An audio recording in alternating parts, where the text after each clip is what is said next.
rajo bii la ñëpp taamu rawatina Diourbel ak li ko wër Comme FM rajo yokkute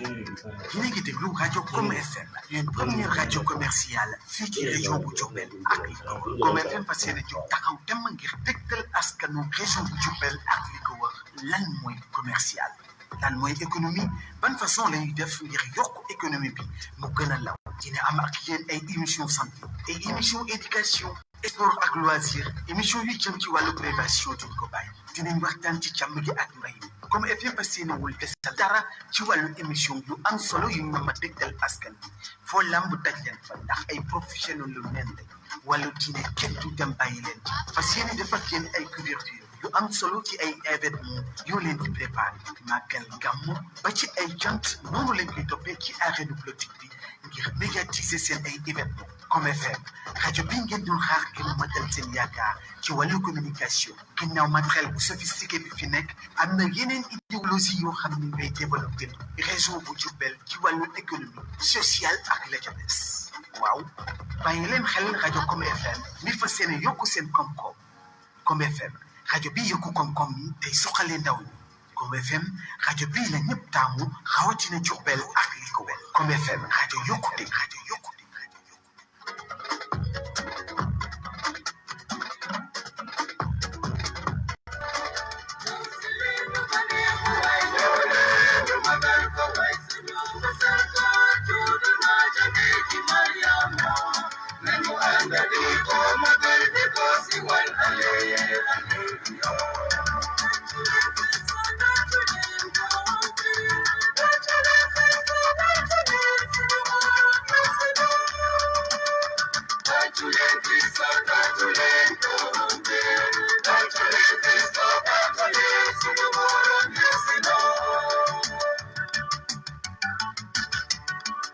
Chers frères et sœurs dans le Christ, amis croyants, fidèles auditeurs de la radio Comme FM 97.2 émettant depuis le quartier d'Ayan, le Seigneur soit avec vous. Au nom du Père et du Fils et du Saint-Esprit. Amen. Debout resplendit Jérusalem, elle est venue ta lumière et la gloire du Seigneur s'est levée sur toi. Aujourd'hui, 2 janvier 2022, nous vivons la liturgie de la commémoration de l'épiphanie du Seigneur à Danessé. À la présentation de votre émission dominicale Jour du Seigneur, votre fidèle serviteur Florent Niang et à la technique, mon ami et frère Lamine. Pour le sommaire de cette émission du dimanche de l'épiphanie du Seigneur, nous entrerons dans la liturgie de la parole, les textes liturgiques du jour. La première lecture est tirée du livre du prophète Isaïe au chapitre 60, des versets 1 à 6. La deuxième lecture est tirée de la lettre de Saint Paul, apôtre aux Éphésiens, en son chapitre 3, versets 2 à 6. Et la bonne nouvelle de ce dimanche est de Saint Matthieu, chapitre 2, versets 1 à 12.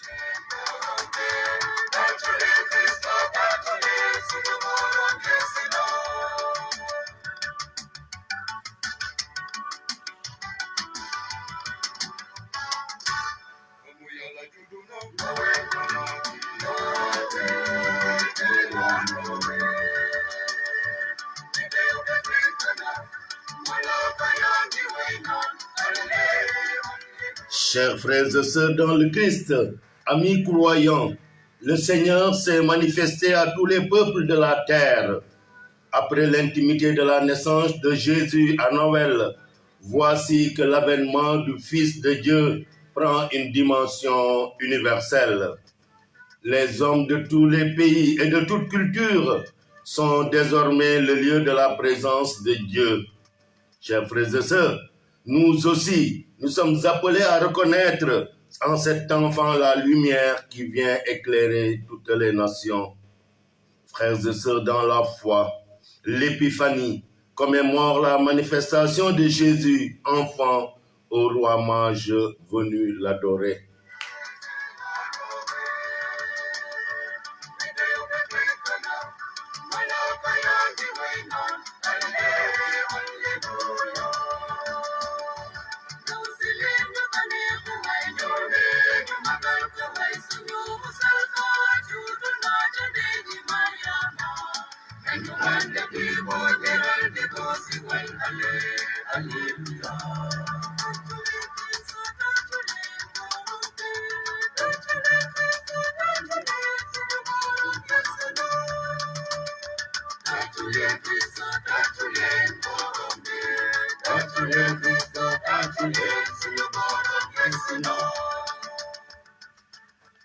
Au cœur de la nuit, au plus profond de la ruine politique et religieuse de son peuple, le prophète annonce que sur Jérusalem se lève le Seigneur. Dieu vient visiter les siens. Cette visite pour nous culmine en Jésus l'Emmanuel, Dieu avec nous. Première lecture. Lecture du prophète Isaïe. Debout resplendit Jérusalem, elle est venue ta lumière, et la gloire du Seigneur s'est levée sur toi.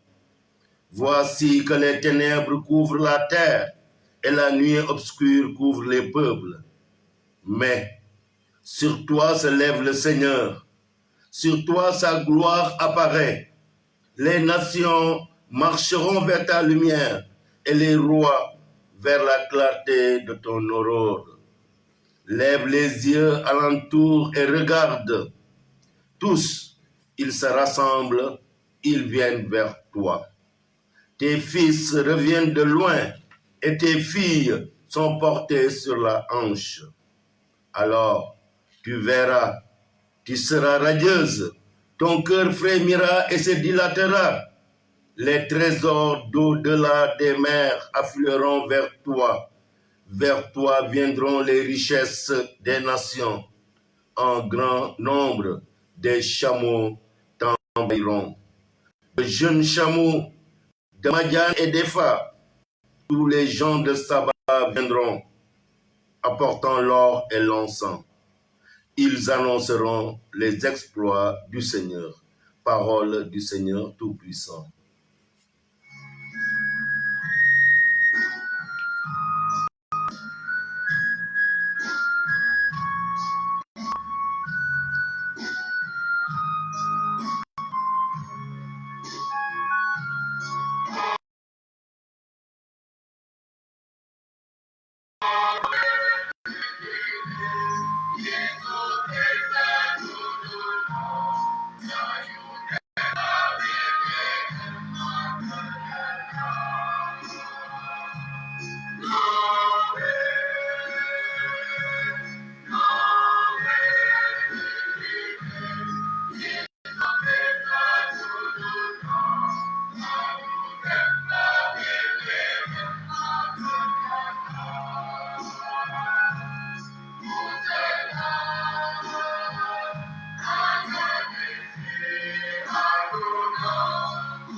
Chers frères et sœurs en Christ, amis croyants, vous avez remarqué toutes les expressions de lumière tout au long de ce passage.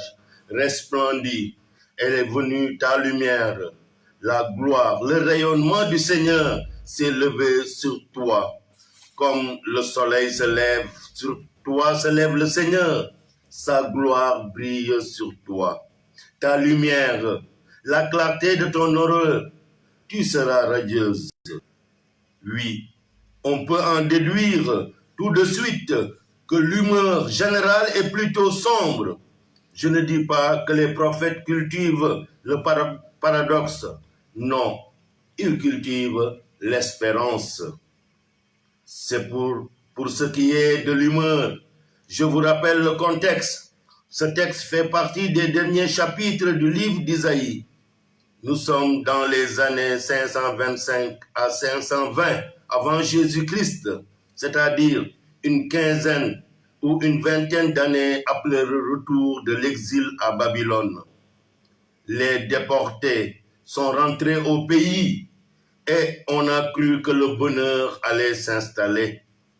En réalité, ce fameux retour tant espéré n'a pas répondu à toutes les attentes. D'abord, il y avait ceux qui étaient restés au pays et qui avaient vécu la période de guerre et d'occupation. Ensuite, il y avait ceux qui revenaient d'exil et qui comptaient retrouver leur place et leurs biens. Or, si l'exil a duré 50 ans, cela veut dire que ceux qui sont partis sont morts là-bas. Et ceux qui revenaient étaient leurs enfants ou leurs petits-enfants. Cela ne devait pas simplifier les retrouvailles, d'autant plus que ceux qui rentraient ne pouvaient certainement pas prétendre récupérer l'héritage de leurs parents. Les biens des absents, des exilés, ont été occupés. C'est inévitable, puisque, encore une fois, l'exil a duré 50 ans. Enfin, il y avait tous les étrangers qui s'étaient installés dans la ville de Jérusalem et dans tout le pays à la faveur de ce bouleversement et qui avaient introduit d'autres coutumes, d'autres religions. Tout ce monde n'était pas fait pour vivre ensemble. La pomme de discorde, ce fut la reconstruction du temple, car dès le retour de l'exil, autorisé en 538 par le roi Cyrus, les premiers rentrés au pays, nous les appellerons la communauté du retour, avaient rétabli l'ancien autel du temple de Jérusalem et avaient recommencé à célébrer le culte comme par le passé. Et en même temps, ils entreprirent la reconstruction du temple lui-même. Mais voilà que des gens qu'ils considéraient comme hérétiques ont voulu s'en mêler. C'étaient ceux qui avaient habité Jérusalem pendant l'exil. Mélange de juifs restés au pays et de populations étrangères, donc païennes, installées là par l'occupant. Il y avait eu inévitablement des mélanges entre ces deux types de populations et même des mariages. Et tout ce monde avait pris des habitudes jugées hérétiques par les Juifs qui rentraient de l'exil. Alors, la communauté du retour, comme on les appelle, s'est resserrée et a refusé cette tête dangereuse pour la foi.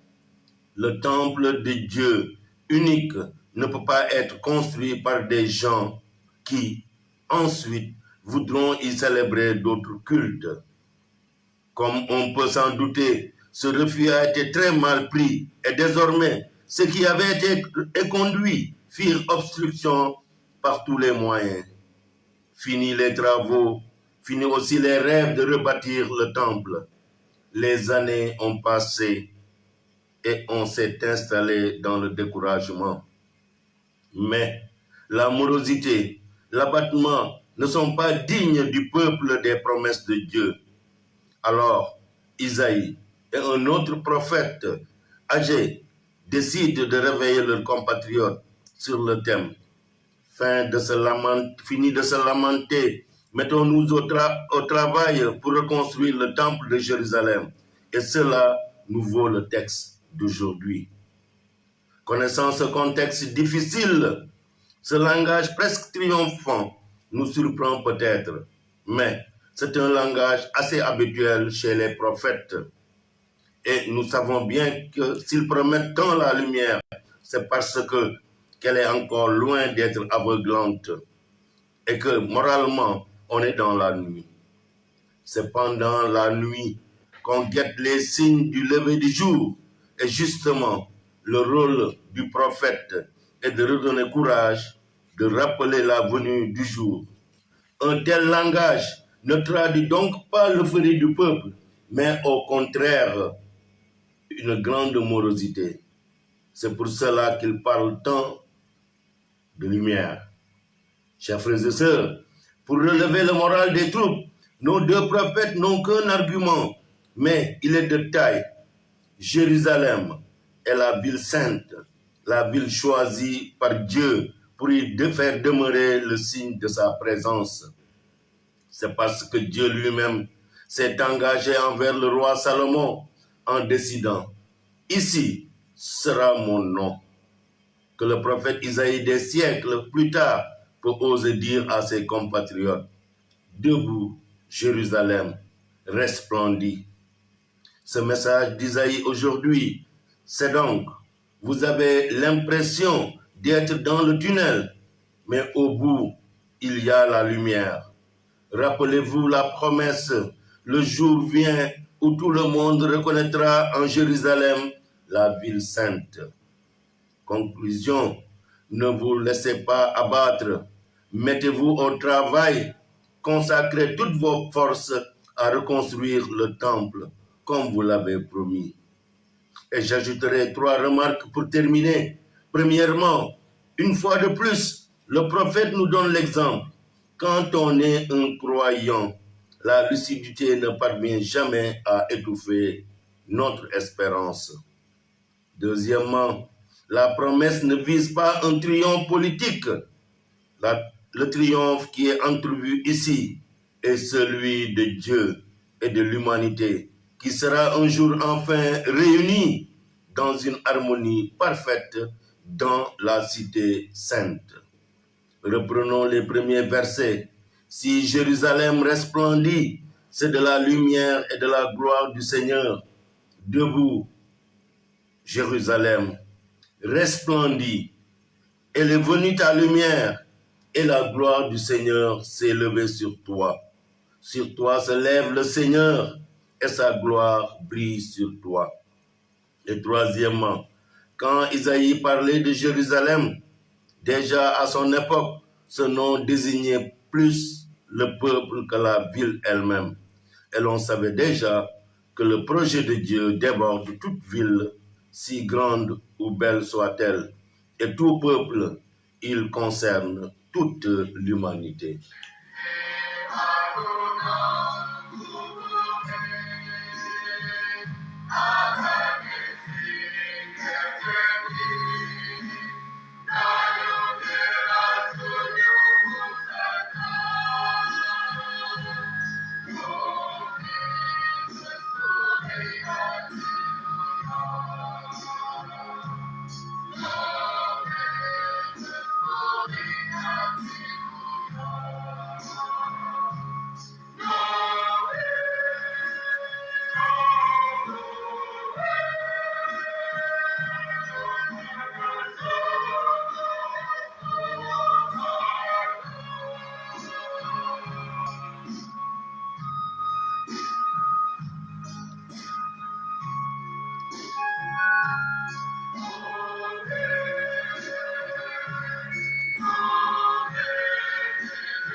L'aventure des mages païens venus adorer le Sauveur.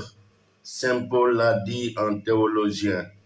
Dieu va associer tous les hommes, quels qu'ils soient, au même héritage qu'Israël. En Jésus, l'évangile de Dieu est annoncé à tous. Deuxième lecture. Lecture de la lettre de Saint Paul apôtre aux Éphésiens. Frères, vous avez appris, je pense, en quoi consiste la grâce que Dieu m'a donnée pour vous. Par révélation, il m'a fait connaître le mystère. Ce mystère n'avait pas été porté à la connaissance des hommes des générations passées. comme il a été révélé maintenant à ses saints apôtres et aux prophètes. Dans l'esprit, ce mystère, c'est que toutes les nations sont associées au même héritage, au même corps, au partage de la même promesse dans le Christ Jésus par l'annonce de l'Évangile. Parole du Seigneur Tout-Puissant.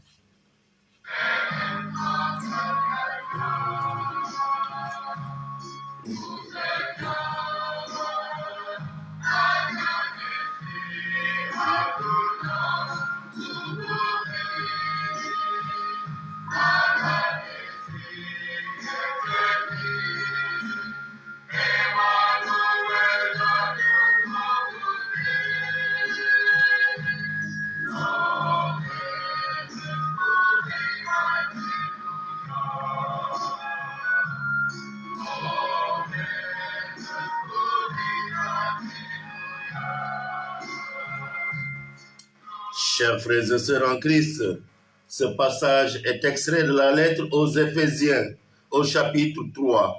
Or, c'est dans le premier chapitre de cette même lettre que Paul a employé sa fameuse expression, le dessein bienveillant de Dieu. Ici, nous sommes tout à fait dans la même ligne. Je vous rappelle quelques mots du chapitre 1.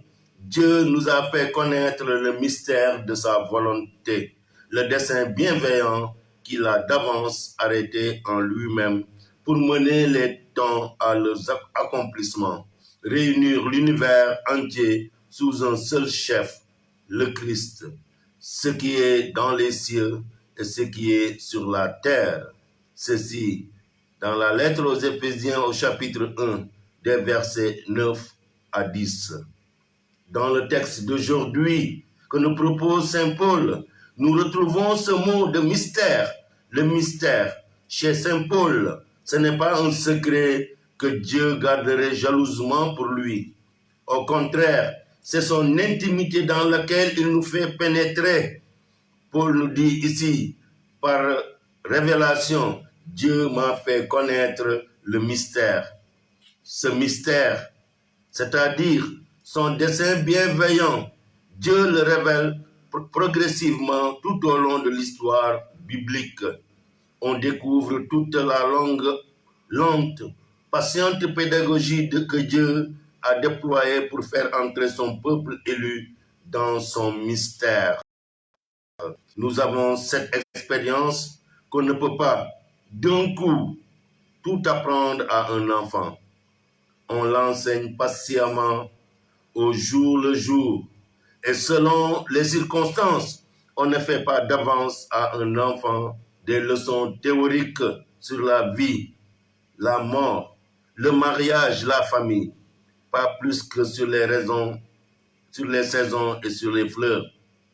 L'enfant découvre la famille en vivant les bons et les mauvais jours d'une famille bien réelle. Il découvre les fleurs une à une. Il traverse avec nous les saisons. Quand la famille célèbre un mariage ou une naissance, quand elle traverse un deuil, alors l'enfant vit avec nous ces événements et peu à peu, nous l'accompagnons dans sa découverte de la vie. Révélé, Dieu a déployé la même pédagogie d'accompagnement avec son peuple et s'est révélé à lui progressivement. Pour Saint Paul, il est clair que cette révélation a franchi une étape décisive avec le Christ. L'histoire de l'humanité se divise nettement en deux périodes, avant le Christ et depuis le Christ. Ce mystère n'avait pas été porté à la connaissance des hommes des générations passées, comme il a été révélé maintenant à ses saints apôtres et aux prophètes dans l'esprit. À ce titre, on peut se réjouir quand nos calendriers occidentaux décomptent les années en deux périodes, les années avant Jésus-Christ et les années après Jésus-Christ. Ce mystère dont parle Saint Paul, c'est que le Christ est le centre du monde et de l'histoire, que l'univers entier sera un jour réuni en lui, comme les membres le sont à la tête. D'ailleurs, dans la phrase « réunir l'univers entier sous un seul chef », le Christ, le mot grec que nous traduisons chef veut dire tête. Il s'agit bien de l'univers entier. Et ici, Paul précise, toutes les nations sont associées au même héritage, au même corps, au partage de la même promesse dans le Christ Jésus. On pourrait dire encore autrement, l'héritage, c'est Jésus-Christ. La promesse, c'est Jésus-Christ. Le corps, c'est Jésus-Christ. Le dessein bienveillant de Dieu, c'est que Jésus-Christ soit le centre du monde, que l'univers entier soit réuni en lui. Dans le Notre Père, quand nous disons que ta volonté soit faite, c'est de ce projet de Dieu que nous parlons. Et peu à peu, à force de répéter cette phrase, nous nous imprégnons du désir de ce jour où enfin ce projet sera totalement réalisé. Chers frères et sœurs en Christ, amis croyants, donc le projet de Dieu concerne l'humanité tout entière et non pas seulement les Juifs. C'est ce qu'on appelle l'universalisme du plan de Dieu. Cette dimension universelle du plan de Dieu fut l'objet d'une découverte progressive par les hommes de la Bible. Mais à la fin de l'histoire biblique, c'était une conviction bien établie dans le peuple d'Israël. Puisqu'on fait remonter à Abraham la promesse de la bénédiction de toute l'humanité, en toi seront bénies toutes les familles de la terre.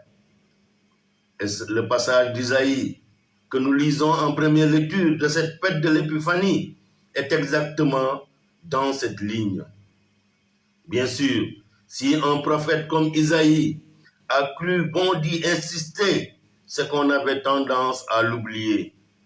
De la même manière, au temps du Christ, si Paul précise, toutes les nations sont associées au même héritage, au même corps, au partage de la même promesse dans le Christ Jésus. C'est que cela n'allait pas de soi. Et là, nous avons un petit effort d'imagination à faire.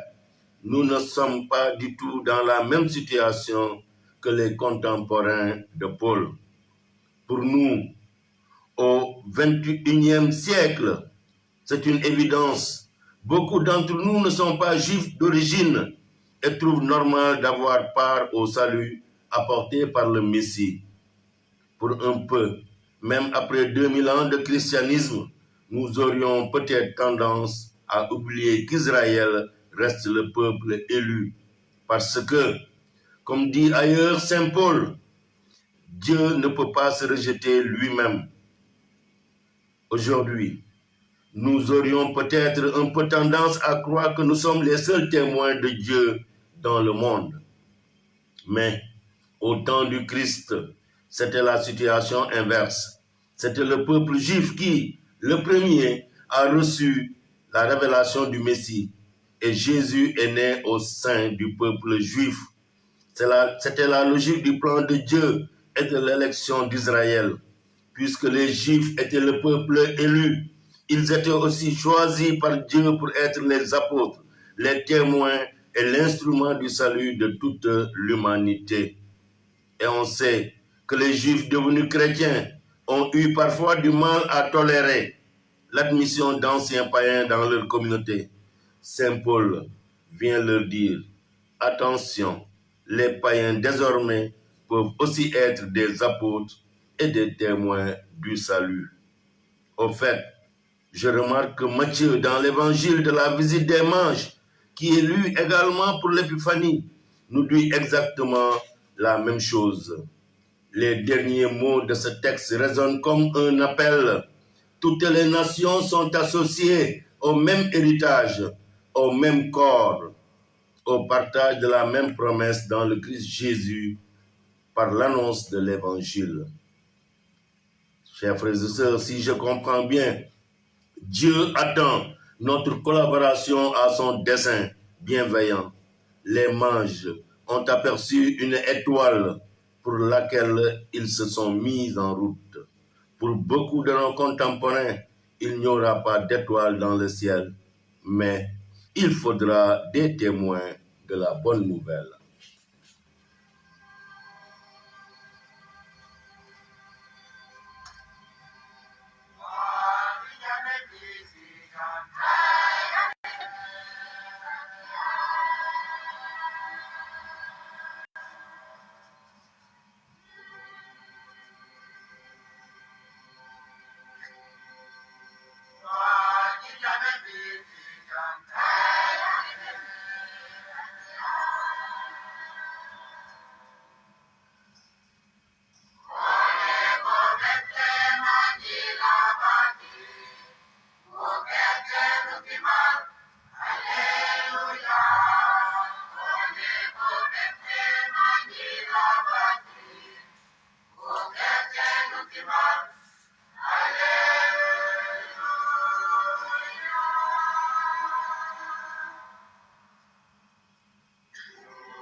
Nous sommes venus d'Orient adorer le roi.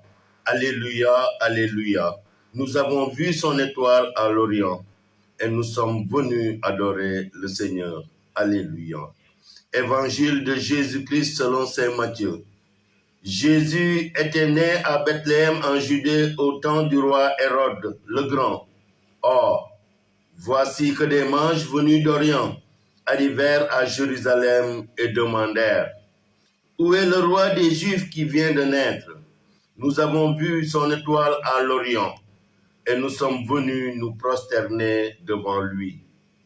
En apprenant cela, le roi Hérode fut bouleversé et tout Jérusalem avec lui.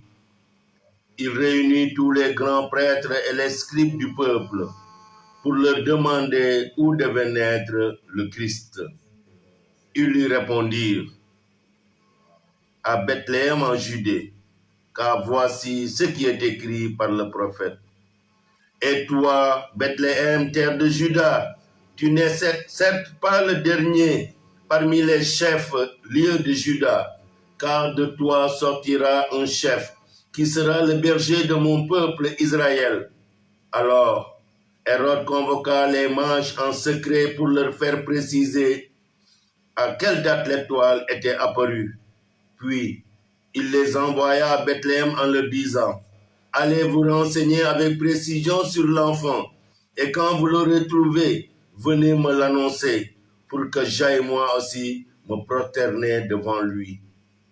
Après avoir entendu le roi, ils partirent, et voici que l'étoile qu'ils avaient vue à l'Orient les précédait, jusqu'à ce qu'elle vienne s'arrêter au-dessus de l'endroit où se trouvait l'enfant. Quand ils virent l'étoile, ils se réjouirent d'une très grande joie. Ils entrèrent dans la maison. Ils virent l'enfant avec Marie sa mère, et tombant à ses pieds, ils se prosternèrent devant lui. Ils ouvrirent leur coffret et lui offrirent leurs présents: de l'or, de l'encens et de la myrrhe. Mais, avertis en songe de ne pas retourner chez Hérode, ils regagnèrent leur pays par un autre chemin. Acclamons la parole du Seigneur.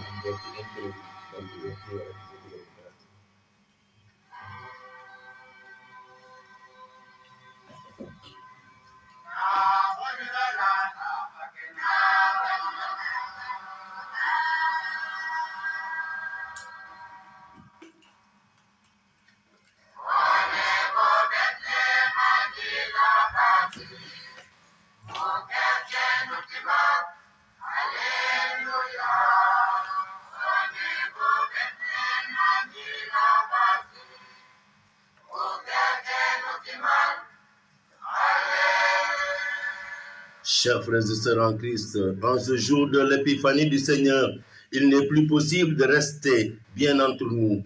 Le Christ est venu pour tous les hommes du monde entier. Nous les portons tous dans notre prière. Notre priorité doit être comme celle du Christ pour tous ceux et celles qui ne connaissent pas Dieu. Ce dimanche, notre solidarité et notre prière sont tout spécialement pour les communautés chrétiennes d'Afrique. Et bien sûr, nous n'oublions pas aussi nos pays d'ancienne chrétienté qui ont besoin urgent d'une nouvelle annonce de l'Évangile. Le Christ doit être présenté à tous avec la même chaleur et la même joie que Marie au mage. Où est le roi des Juifs qui vient de naître? Il est dans le pain partagé dans l'Eucharistie que nous allons célébrer ensemble. Allez vous renseigner avec précision sur l'enfant. Paradoxalement, Hérode nous donne un bon conseil. Se renseigner sur le Christ, être des chercheurs de Dieu pour mieux le connaître et en témoigner autour de nous. Les incroyants attendent de nous une foi plus éclairée. Après nous être nourris de la parole et du corps du Christ, nous sommes invités à repartir par un autre chemin pour rendre compte de l'espérance qui nous anime. Que cette épiphanie du Seigneur soit la fête de tous ceux qui cherchent Dieu.